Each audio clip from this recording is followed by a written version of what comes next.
super featherweight world champion, Jesse James Leija. Thank you for coming on today, sir. How you doing? I'm doing great, man. Thanks for having me on. Not a problem, not a problem. It's our honor and privilege. Okay, so my first question I'm going to ask you is about Azumah Nelson. How was it fighting him, and like how did you get that fight in 1993? How did that go about happening? Well, I think that's a good question. The way it happened was it's a funny story, kind of funny, but I was signed with Main Events at the time, and but they didn't pay much attention to me at the beginning. They had all these other fighters like Ed Hobson, Gotti, of course. They had just the different types of fighters, and so I wasn't really the main guy they were paying attention to. I wasn't a big amateur. I only had 40 amateur fights. But I did fight in the Olympic trials. I made it to the Olympic trials, but I didn't have a big name. So anyhow, they had me on the promotion. They did it as a favor to my manager, because my manager Lester would do all kinds of stuff for Main Events. And so I was with them for a while. I was fighting Luis Espinosa in 1993, and Don King wanted to bring the fights to San Antonio. But the mayor said we could do the fight, but only if Leija's on the card. I'm not Don King's fighter. I'm a Main Events fighter. But Main Events at the same time didn't care about re-signing me. So I fought Luis Espinosa, won the fight. Don King signed me up right after the fight because Main Events didn't want me. They didn't care if my contract dropped. So I got lucky. I signed with Don King. We had a big fight here in San Antonio, and I stayed with Don King for about 3 years afterwards. And it's like, it always happens. I always say everything always falls on my lap. Not falls on my lap, but good things happen to me. I work hard, and good things happen. Man, that's crazy because that was a huge opportunity. I think you were newly coming up to super featherweight at that time. Am I wrong? Super featherweight, yeah. I had just won. I was the NABF champion, and I had just beat Luis Espinosa, who was a 2-time world champion. And then I got to fight with Azumah Nelson. Okay, so how do you go about fighting a guy 4 times? Is a rivalry brew like in and out of the ring? What is it like mentally to prepare for a guy after the first time? Check this out. The first time I fought him in 1993 at the Alamodome, so he comes down from Africa to get acclimated to the weather in San Antonio. It's hot in San Antonio. It's hot in Africa, I'm assuming, but for some reason he comes down a month early, or maybe a month and a half early, to get acclimated. So we had different training. We were at the same gym training, but we had different hours. I was going to train from 4 to 6. He was going to train from 6 to 7 or 8 in the nighttime. But this one day, this was about a month before the fight, he comes down. All his camp comes in at the same time I get there. And check this out. I'm getting wrapped up, and he's in there. One of his trainers comes up to me and says, Azumah wants to know if you want to spar with him. No. Yeah. He wants to spar with me, and I'm looking at the trainer. I look at my guys, and I said, what? Yeah, he wants to know if you want to spar. I said, no, man, don't worry. We're going to fight in a month. We'll be okay. He was just playing mind games with me. I was a young guy. He was just trying to get in my head. Think about that. What he's telling me is, I'm not afraid of you. I'll even spar with you now. I'll give you a chance to figure me out, whatever. That's how confident he was. But he was just playing mind games. We said, no, don't worry. We'll get the fight. But to a young guy, I'm 26 years old. That scares the heck out of me. I'm like, oh, my God, this guy's so tough. He wants to spar with me right now. He don't care about me. He's not. So it did a lot to my mental, And but, we had the great fight. The first fight, we had the great fight. And it's amazing. And, ironically, that's a draw. The second time I beat him. The third time he beats me. So the fourth was the tiebreaker of everything. Yeah. Yeah. Okay, so 2 questions there. What do you think would have happened if you said yes to the spar? Do you think he would have sparred? Yeah, he would have done it. But you don't do that because what if we sparred and he got the best of me? What am I going to do for the fight? Or if 100%. Yeah, so, for us, I knew I couldn't do that. But, I was never afraid. I was never afraid of that because I already had beat. Look who I beat. I just beat Luis Espinosa, who was a knockout artist. Luis Espinosa at the time, he may have been 44 with 32 knockouts when I fought him. I only had 24 fights. Right. He had more knockouts than I had fights. So, after that, I knew I belonged. I knew I can do it. I fought Miguel Arizal back in the day, who was a good fighter. I fought Jose Martinez, who knocked out Luis Espinosa one time. So I fought some good fighters on the way up. I fought Pee Wee Parker. I fought some great fights on the way up, and so I was confident already. But when you have a guy said, I'm willing to spar you, and I need some training, I need sparring, so that's what he was doing, playing mind games with me. For sure, for sure. So what fight was the most important to you? Was it the second fight when you won the world title, or the fourth one when you won the series with Azumba? You know what? The first one, obviously, because I had just had that big draw with him, and I messed up on the first fight because I coasted the last 3 rounds, knowing I had a lead, and so I coasted the last 3 rounds, and which was, a rookie mistake, right? And so all I did for the second fight was just put the pressure on him for the full 12 rounds, and I did the same thing. I didn't change anything. We kept the same game plan.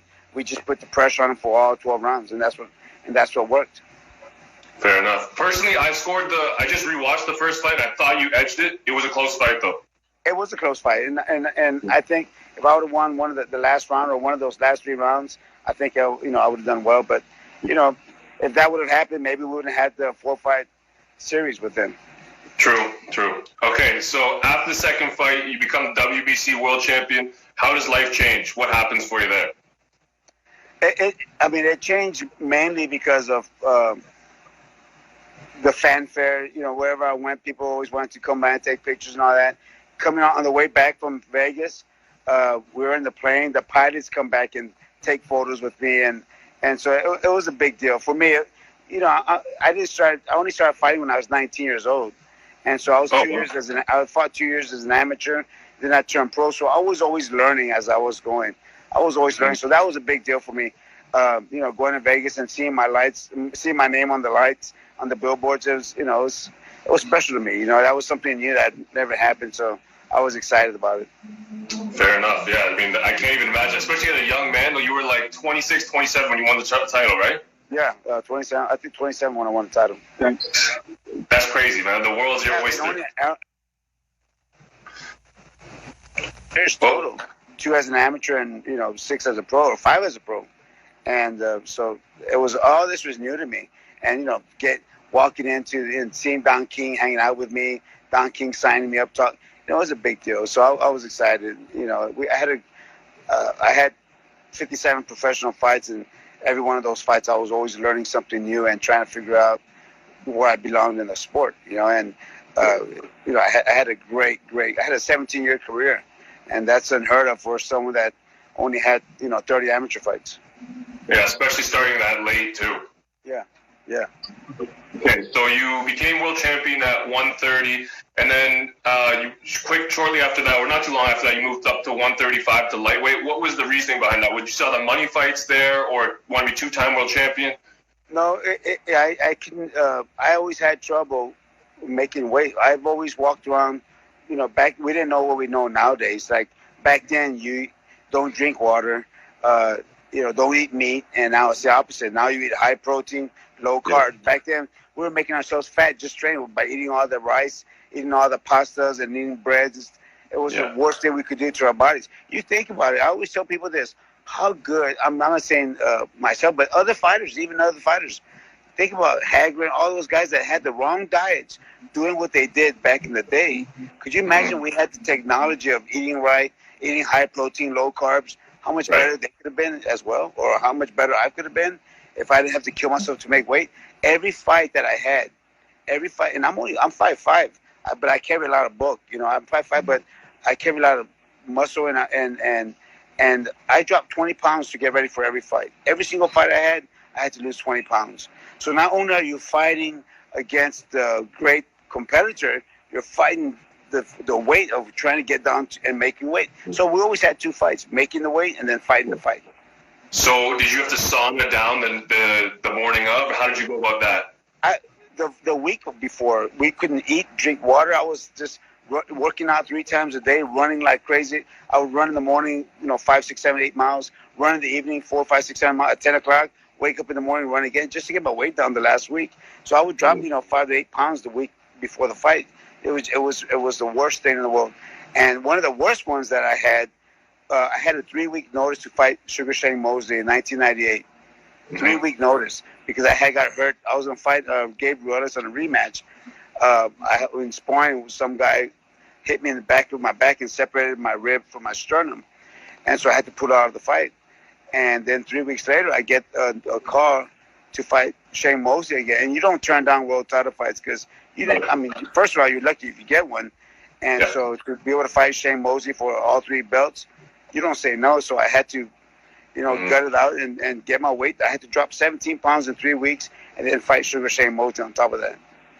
Yeah, that's ridiculous. That was the worst one. I mean, my wife at the weigh-in, after the weigh-in, was crying, telling me, "You cannot do this anymore." Because I thought I had to go to the hospital. I was so weak. Right after the weigh-in, I went straight to bed. My wife was putting cold packs on me. I got a fever just from killing myself, making weight. But it turned out okay. I went 9 rounds with them, and even to this day, 3 weeks ago, he had a message on Facebook that I had given him one of the toughest fights at 135. Was that your last fight at 135? That probably was my last fight at 135 in 1990. Yeah, I probably went up to 140 afterwards. Yeah. Okay, so, man, in your career, you fought and you beat a lot of legends, a lot of great fighters. Just to name a few, Mickey Ward, Zumba Nelson, Arturo Gatti, you said Shane Mosley. Who was the toughest guy you ever fought? There's too many of them. I fought, I said it. Take it. All right. I fought so many. They're all tough. Oscar, but I always tell everybody the hardest puncher I ever fought was Oscar. He was in a different level. What I did was I was sparring with 147 pounders. I was sparring with Roberto Duran's nephew, who's supposed to be his next up and coming guy. He was 147. I was weighing 135, and he was a great fighter. And I said, okay, I'll be ready for Oscar. There's no way he hits this hard. He was in a different level, way different level. And then plus, it's his left hook that's his power hand. That's his lead hand, and he knocks it. He was on a different level.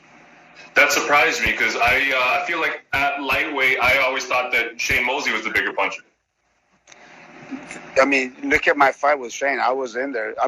I was so fatigued from making weight. I haven't told Shane this, but I was dead from making weight that my endurance was just shot. I only had 3 weeks notice to get ready for the fight, and I still won 9 rounds with him. With Oscar, it was a 2-round fight. And I had plenty of time to get ready for that one. Plenty of time to get ready for that one. Fair point. So when you look back... At the same time, it's speed. It's not so much power in boxing, it's the speed. And Oscar had both, speed and power. When you look back on your career, what fight or victory or whatever is the one that you, in your mind, that was my best performance? Well, obviously the second fight with the Zumba Nelson. But... the one that I really like, and because everything just worked so well for it. I had a lot of fights. The Troy Dorsey fight was an amazing fight on NBC, and I stopped him in the 5th round. Had a lot of great fights, but have you ever had to put one of your pets down at all? Have you ever put a pet down, and right before you put them down, they always feel like they're full of energy, they're full of life, and you think, man, I don't need to do it. He's gonna last another a few months or whatever. So I always tell that my second to my last fight, I fought Bojado. And it was amazing. Everything worked for me that night. The game plan was amazing. We put pressure on him. He dropped me in the second round. He hurt me. He was hitting me in the rib. I remember that rib injury I had lasted for the last 5 years of my career. It never went away. I just had to gut it out for 5 years and hope that no one caught me clean on the rib. But Bojado kept hitting me on the same rib. During the fight, and I tell this to people, during the fight, for the first 5 rounds, I was always looking at the floor to figure out where I was going to call it the career and just say I'm done. Because he kept hitting me on the rib. And every time he hit me on the rib, I couldn't breathe. I was suffering. I was like, oh, my God. So I was always looking at the ring like, I'm done. I can't do this anymore. I'm going to take a knee and call it a career. By the 6th, 7th round, I said, man, I'm in this fight, man. I'm in it. I'm feeling great. There was no way I was going to stop. But the pain was so bad that I thought I think it was in the 4th round. I was thinking, that's it. I'm done. I was actually 2 seconds away from taking a knee and saying I'm done. And I stuck with it. And I won the fight in a huge upset against Bojado, and they gave me the Gotti fight. That's a defining moment of a champion, though. Not many people are going to be able to get through that. I'm telling you, man, it was the worst pain. And I always tell people, it felt like someone stick an ice pick on my rib, under my chest, and it's the worst pain in the world. It still hurts to this day. If I mess around with some clients and they hit me, it still hurts. But that was one of my defining victories because of how close I was to just saying I couldn't do it, and to having the tough fight. Like Bojado was an amazing fighter. I tell people this: he had speed, he had power, he had ring savvy. He was young, he could hit hard, he had everything, and I gutted it out, and I won the fight. Okay, I've got two more questions for you, and I'll let you get out of here. Yes, sir. So I was rewatching the Hector Camacho Jr. fight, and yeah. Just to kind of let everyone know what happened, you got a cut on your eye. He got a cut on his eye. You're orthodox. He was southpaw. That's what it tends to happen. Clash of heads. Yeah. He was looking for a way out. I don't care what anybody says. You were coming on in that fight. You were going to win that fight. He saw an easy way to win the fight, and he took it. What do you think? Well, I talked to Hector quite a bit. We go back and forth on Instagram or Facebook, and I always tell him that's a move that he did was something that's going to haunt him for the rest of his career, and it did. This was early on, and it haunted, and it did. And I don't think it was so much him. I think he got convinced to stop the fight because I think his handlers or his manager, whoever it was, talked him into saying, that's enough. Just say you can't. I think he got bad advice inside the corner. At least I'm going to give him the benefit of the doubt, and he got bad advice. And I think that's something that he had. And he's a good fighter. He caught me in that round, the third round. He had caught me clean with a good straight left, and he staggered me. And I looked at him, and he looked at me, and everything slowed down. It's like he hit me, and I looked at him. Everything was a slow motion. I looked at him. We made eye contact, and he backed up. And I said, oh, man, you made a mistake. You should have come after me. And so, but I think after the cut, I think someone gave him bad advice to call it the night and said that he couldn't see, and they called it a no contest. I think I should have got the victory, but they called it no contest. Completely agree. But at the moment, did they call it a no contest, or did they call it a victory for Camacho? They called it a victory for Camacho. Mike, manager Lester Bedford, they talked to the boxing commission. They had, I guess, they're going to have some type of not a jury, but they were going to look into it, and they decided to do it. And they kind of was a weird out.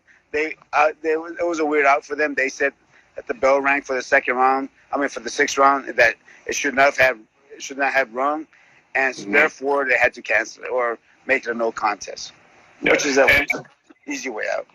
I believe you were a 6-1 underdog going into that too. Yeah, I was an underdog. Yeah, I fought towards the end of my career. I was fighting all these young bucks. I fought Juan Lascano. I fought Camacho. I fought Bojado. I said Bojado, right? Lascano, Bojado, and Camacho. These are all guys who were in the 20s. I was ready in my late 30s. Mm-hmm. Okay, my last question for you, sir. How was it being working with Don King? I hear a lot of things about him, but I want to hear from a fighter that actually worked with him. What do you think? How did he treat his fighters? You know, we had. So you have to look back at this fight in 1993. Remember what the mayor said? We can do the fight as long as Leija's on the card. Right. So Don King wanted to fight here in San Antonio so bad. So we kind of had him under a little bit because we had our advantage, because then we could make our own contract to give to Don King. Mm-hmm. We wrote up our own contract, gave it to Don King, and he said, okay, whatever you guys want. Because he wanted to fight here, and the mayor wouldn't let it happen unless I was on the card. So thank God for the mayor sticking up for me, said, we can do it, but he needs to be on the card. So we were able to do our own contract, and we had an out. If he didn't fight me within 4 months, I could add an out, because I like fighting every 4 months. And so, and one of those fights, one time he didn't fight me for 4 months, so we got out, and I think we signed with Oscar after that, or American Presents. But going back, Don King paid me the best. He paid me the most money in my career. He paid me very well for all my fights, and he did well. I have no complaints against Don King. Gotcha. Okay. Anything you want to say to your fans before we get you out of here? Oh, no. I mean, first of all, I always every time I fought in the ring, I always wanted to give everybody their money's worth because they were paying good money to come and see me and other fighters on the card. So the thing about boxing nowadays, I think it's changed a little bit. I think now they're chasing the money. And it's okay to chase the money. That's good. That's the reason why you fight. That's the reason I fought, because I want to make money. But the titles meant more to me. Winning titles meant more. You know, I won 3 North American titles. I won 2 world titles. And I challenged myself. I challenged to be great. I I fought guys that I had no reason, no business being in the ring with. Oscar, Shane Mosey, Gotti, Azuma Nelson 4 times. I fought the best fighters in the world. I fought the best Costa Zoom. I fought the best fighters in my era because I wanted to challenge myself. Yeah, they were better than me. They had so much more advantage and years of experience, but dared to be great. I wanted to be a great fighter. I dared myself to be great, and I wanted to fight the best. I could have fought easy fights, but I think I would have been cheating out the fans, and I didn't want to do that. I think you cut yourself short, my friend. You were on the Ring Magazine top 10 for your weight class many years in a row. You were a good fighter yourself, and we really do appreciate you coming on the show, man. I appreciate that. Thank you so much, man. Okay.